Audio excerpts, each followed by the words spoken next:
I just listened to this track that Waku Music they made.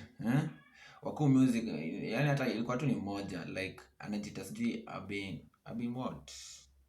Abin Karim, somebody like that, but Waku Music wametengeneza diss track ingine moto. Diss track ni wazimu, like targeting Toxic lyrically. Hiyo diss track nayo ni moto.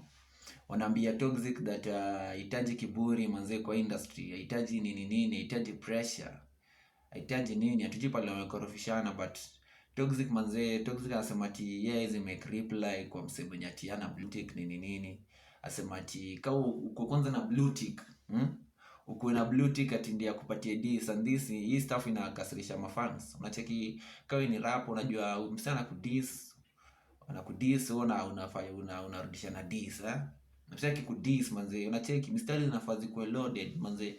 Toxic anasema ati yeye ngoma zake karibu zote ni ka diss, so hakuna vile anaweza enda kuandikia ati nini diss manze. Na bado mambo inaendelea kwa moto, unacheki mambo inaendelea kwa moto. Is that time manze turudi kwa kuna zile just remind me of zile ma diss zile